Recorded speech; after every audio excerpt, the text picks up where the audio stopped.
Foolii afaanii kan jedhu ilaallata. Foolii afaanii gaarii hin taane maaltu fidaa? Furmaanni immoo maali kan jedhu waliin ilaalla. Wanti kun egaa dhibee namoota hedduu irratti mul'atudha. Mee akka armaan gadiitti na hordofaa waan hedduu irraa argattu.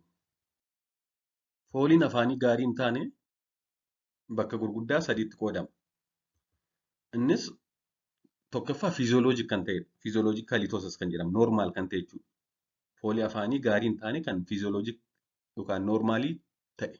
Fakkeenyaaf hafuurri afaan keenyaa ganama yeroo hirribaa kaanu gaarii miti. Akka hirribaa kaanan jechuudha. Sababni isaas hancufni halkan yeroo rafnu baay'ee miti kan oomishamu. Xiqqoodha kan oomishamu. Kanaaf afaan keenya hin qulqulleessu jechuudha. Xiqqoo waan ta'eef. Kanaaf immoo ganama yeroo hirribaa kaanu hundi keenya afaan keenya fooliin isaa gaarii miti. Kun fiiziyooloojikiidha. Noormaalidha jechuudha. Inni gara biroon foolii afaanii dhibee fayyaa agarsiisudha. Fooliin afaanii gaarii hin taane guyyaa guutuu yookaan yeroo dheeraa namarra tura taanaan sababa dhibee fayyaa kan afaan keessaas ta'uu danda'a, kan qaama keessaas ta'uu danda'a. Ooraal or ekstiraa ooraal ta'uu danda'a jechuudha. Dhibee fayyaa afaan keessaa wajjin wal qabatu kan dhibee fayyaa qaamaa wajjin wal qabatu ta'uu danda'a. Inni gara biraan immoo siidoo aliitoosis jedhama. Warri kun immoo namoonni tokko tokko callisanii afaan kun fooliin isaa gaarii miti jedhanii yaadu. Haa ta'u malee gaafa itti fooliin isaa rakkoo hin qabu. Isaanumatu itti fakkaata malee isaanitti rakkoon hin jiru jechuudha. Rakkoon foolii afaanii namoonni isaan bira ta'an ittiin dhaga'amu foolii afaanii qabanii garuu akkasumatti fooliin afaan kun gaarii miti jedhanii kan yaadan jiru. Siidoo aliitoosis jedhama warri kun. Egaa kanneen akkasumatti saayikooloojikaalii akkasitti fakkaatu kun dhibeedhaan jedhamu saayikooloojiidha malee fooliin afaan isaanii noormaalidha jechuudha. Kanneen fiiziyooloojikii ta'e immoo ganama kanuma jirudha. Yookaan nyaanni tokko tokko kana fidan jiru. Mee maaltu akka afaan keenya foolii gaarii hin qabne yeroo dheeraa yookaan paatoloojii isa jennu sana fidaa kan jedhu ilaalla.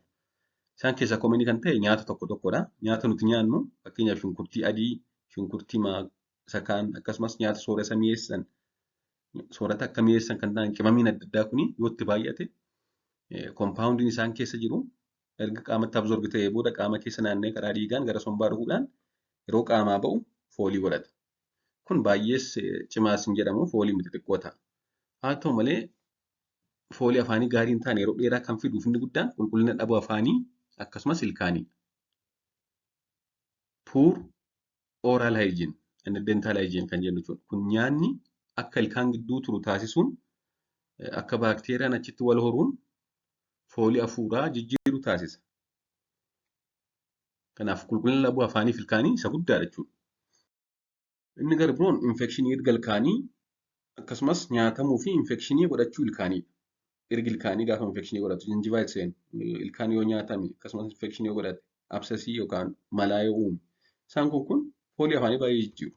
Gara biroon baakteeriyaa tokko tokko kan booda arrabaatti argamu aminoo asiidii nyaata keessa jiru bulleessuun foolii uuman tokko tokkodha. Akkasumas gogiinsa afaanii fa'aadha. Zeerostoomiyaa seenu afaan hancufa gahaa hin qabne of qulqulleessuu dhabuun kan ka'e gogiinsa afaanii godhachuun kan hancufa gahaa oomishuu dadhabuun qaama keenya kanaaf nu saaxiluu danda'a. Gara biraan infekshinii saayinasii fa'i. Saayinasiin infekshinii yoo godhate toonsiliin fa'aa infekshinii ujummoo qilleensi kanneen akka biroonkaayitis, toonsilaayitis, saambaa michuu kan nimooniyaa kan jennullee kana fidu. Akkiitaa furdaa foolii qabu fa'aa godhachuu danda'u jechuudha infekshinii naannoo kana jiran. Gara biroon dhibee sukkaaraa akkasumas tamboo xuuxuu fa'i. Dhibee kana dhabamsiisuuf yookaan ofirraa balleessuuf maal gochuu qabna kan jedhu immoo ilaalla.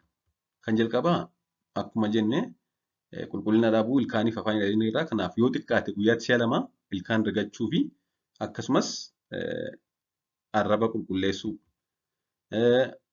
Arraballee keessa maddii fi laagaa riguu. Ilkaan qofa osoo hin ta'in arrabni keenya waan baay'ee baata waan ta'eef sana qulqulleessuu irraa xaraguu jechuudha. Dental flossing, teeth brushing isaan kun qulqullina afaaniif baay'ee murteessoodha. Gara biraan infekshiniin saayinasii yoo jiraate, toonsilii yoo jiraate, biroonkaayitis yoo jiraate, infekshiniin wayii yoo jiraate naannoo sirna argansuu isaaniif yaala taasisuu. Akkasumas ilkaan nyaatame yaalamuu, ilkaan nyaatame yoo jiraate miiccisiisuun guuchisiisuu fa'aa akka furmaataatti ni gargaaru. Gara biraan wantoota hancufa dabalan nyaachuu fakkeenyaaf kanneen akka kaarotii fi appilii fa'aa tamboo xuuxuu dhiisuu Amboon akka hancuufni oomishame taasisee afaan gogsa waan ta'eef gaarii miti. Kanaaf kan hancuufa akki dabalamu taasisu kan akka appilii fa'aa kaarotii fa'aa nyaachuun gaariidha. Garbiroon ji'a sadiin rigaa ilkaanii jijjiiruu, rigaa ilkaanii yookaan burushii ilkaanii kana ji'a sadiin jijjiiruu, buna dhuguu hir'isuu yookaan dhiisuu, akkasumas guyyaatti al tokko ilkaan gidduu wanta qabatee jiru baasuu, ilkaan rigachuu qofa osoo hin ta'in ilkaan gidduutti illee wanta qabatee hafe baasuun barbaachisaadha. Akkasumas mastiikaa sukkaara hin qabne alanfachuu. Mastiikaan sukkaara hin qabne alanfachuun akka hancuufni hedduun oomishamu taasisa. Hancuufni hedduun oomishamnaan immoo akka afaan keenya keessa waa ta'e yookaan baakteeriyaan kana oomishan akka hin teenye taasisa jechuudha. Bishaan gahaa sirriitti dhuguu, sirriitti bishaan dhuguu. Sirriitti yoo bishaan dhugne qaamni keenya bishaan gahaa yoo jiraate hancuufnis ni oomishama sirriitti. Hancuufni oomishamnaan immoo afaan keenya ni qulqulleessa. Akkasumas kanneen kana goonee yoo dide ogeessa fayyaa ilkaanii fa'aa mariisuun barbaachisaadha jechuudha. Kun egaa akkaataa itti arraba ofii qulqulleeffatan agarsiisaa jira suurri kun. Waan dhaggeeffattaniif hedduu galatoomaa, turtii gaarii.